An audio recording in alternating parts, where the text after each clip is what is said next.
Diarrhoea నిర్మూలనపై అవగాహన సదస్సు మండల కేంద్రమైన బట్టిప్రోలులో స్థానిక ఎంపీడీఓ కార్యాలయ సమావేశ హాలులో ఎంపీపీ దావూరి వెంకట లలిత మల్లేశ్వరరావు ముఖ్య అతిథిగా పాల్గొనగా ఎంపీడీఓ జేబీవి మల్లికార్జునరావు అధ్యక్షతన అవగాహన సదస్సు నిర్వహించారు.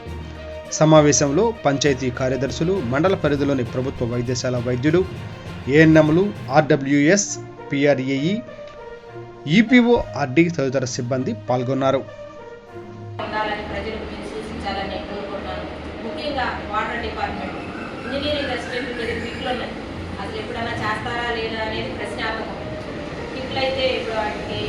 డేట్ అయిపోయింది అని నేను సార్ వాళ్ళు చెప్తున్నాను.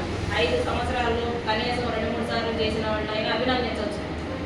డిపార్ట్మెంట్ పరంగా చేసే వాటిలో ఏం చేస్తున్నారు అనేది మీరు ఒకసారి గుర్తుంచుకోవాలి. ప్రజల ఆరోగ్య సమస్యల గురించి గవర్నమెంట్ ఇస్తే మీరు అక్కడ దాన్ని టెస్ట్ చేయడానికి ఎంత మా అయితే ఒక 5 మినిట్స్ మీరు కేటాయించాలి. ఏ విధంగా క్లోరినేషన్ చేస్తున్నారు, బ్లీచింగ్ వేసిన తర్వాత అరగంట వదలాలంటారు, బ్లీచింగ్ వేస్తారు వెంటనే వదిలేస్తున్నారు.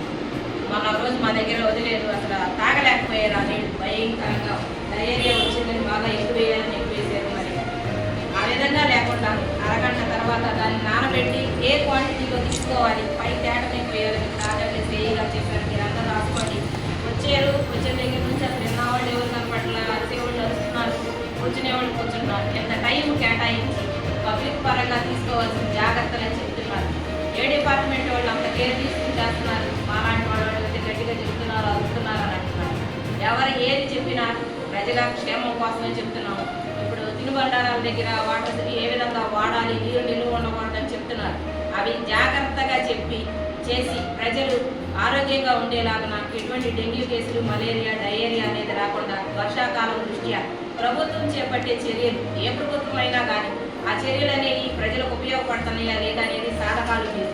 సచివాలయం స్టాఫ్ కానీ, ఇంజనీరింగ్ అసిస్టెంట్లు అవ్వచ్చు, హెల్త్ డిపార్ట్మెంట్ ప్రతి ఒక్కరు ప్రజలకు అందుబాటులో ఉండి ఈ విధమైన చర్యలు తీసుకోవాలని కోరుకుంటున్నాం. మరి ముఖ్యంగా ఇంజనీరింగ్ అసిస్టెంట్లు వాటర్ విషయంలో చాలా కేర్ తీసుకోవాలని.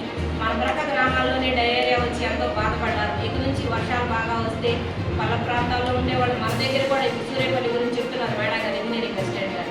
అవన్నీ దృష్టిలో పెట్టుకుని చేయించాము, అయిపోయింది అనుకోకుండా ఒక బాధ్యతగా తీసుకుని అందరూ మీ వృత్తి ధర్మాన్ని పాటించి ప్రజలకు మేలు చేయాలని కొన్ని మాటలు మీతో పంచుకోవడానికి అవకాశాన్ని కల్పించినందుకు, ఏ మాటలు చెప్పినా ప్రజలు దృష్టిలో పెట్టుకొని కానీ మీ మీద మాకేమైనా ప్రత్యేకమైన కోపాలు, ద్వేషాలు అవేమీ లేవు. మంచి పేరు తెచ్చుకుని మంచి పనులందరూ కల్పించుకోవాలని